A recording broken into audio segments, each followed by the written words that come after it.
नमस्कार विद्यार्थियों।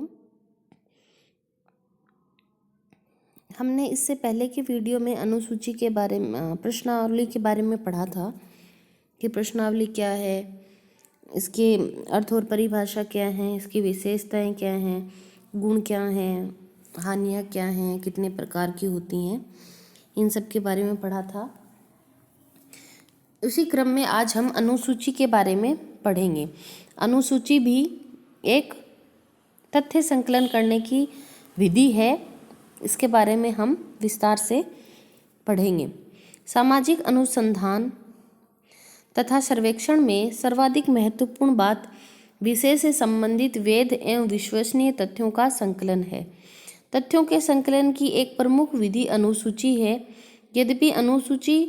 यद्यपि प्रश्नावली और अनुसूची में पर्याप्त समानता है, फिर भी अनुसूची की अपनी कुछ निजी विशेषताएं हैं जिसके द्वारा साक्षात्कार व अवलोकन पर नियंत्रण रखा जाता है। अनुसूची वास्तव में प्रश्नों की एक लिखित सूची होती है जिसे अनुसंधानकर्ता सूचनादाता से पूछता जाता है और भरता जाता है। अनुसूची में उत्तरदाता के पास डाक द्वारा नहीं भेजा जाता।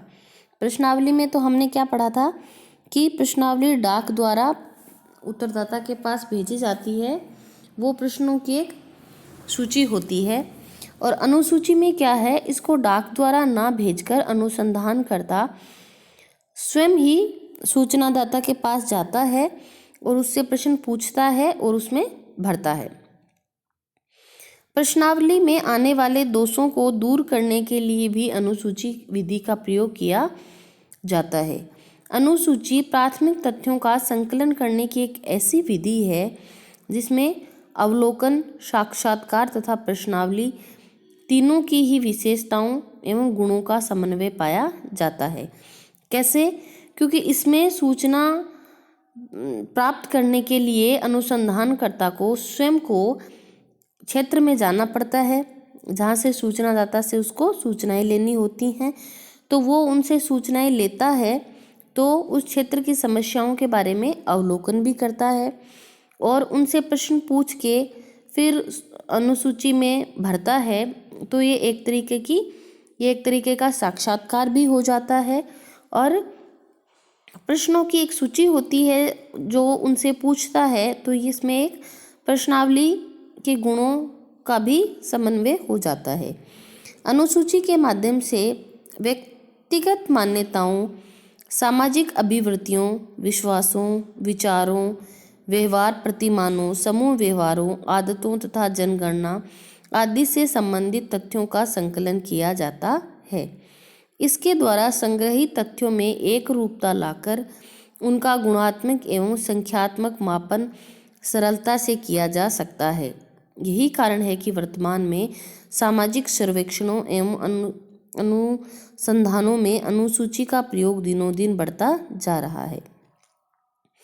सूचना की सजातीयता के लिए आवश्यक है कि सभी क्षेत्रीय कार्यकर्ता समान प्रश्न पूछें एवं एक ही प्रकार की सूचनाएं एकत्रित करें। इसके लिए अनुसूची एक प्रमुख उपकरण है। तो अनुसूची का विभिन्न विद्वानों ने अपने अपने मतों के अनुसार अनुसूची की क्या परिभाषाएं दी।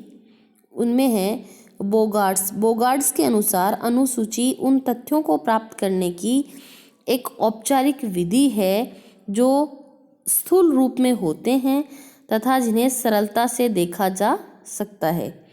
इसी प्रकार अनुसूची अनुसंधानकर्ता द्वारा ही भरी जाती है। गुडे एवं हार्ट के अनुसार अनुसूची उन प्रश्नों के एक समूह का नाम है जो साक्षात्कारकर्ता द्वारा किसी दूसरे व्यक्ति से आमने सामने की स्थिति में पूछे और भरे जाते हैं।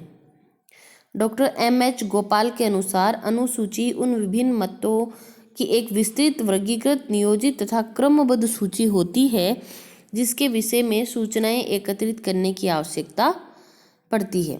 इस प्रकार अनुसूची के बारे में विभिन्न विद्वानों ने अपने अपने मतों के अनुसार अनुसूची की परिभाषाएं दी। परिभाषाओं से स्पष्ट है कि अनुसूची अध्ययन विषय से संबंधित प्रश्नों की एक व्यवस्थित एवं वर्गीकृत सूची होती है जिन्हें अध्ययनकर्ता साक्षात्कार के द्वारा सूचनादाता को पूछता और भरता जाता है। अनुसूची की विशेषता। अभी हमने पढ़ा कि अनुसूची की कुछ व्यक्तिगत विशेषताएं होती हैं, तो वो विशेषताएं क्या हैं?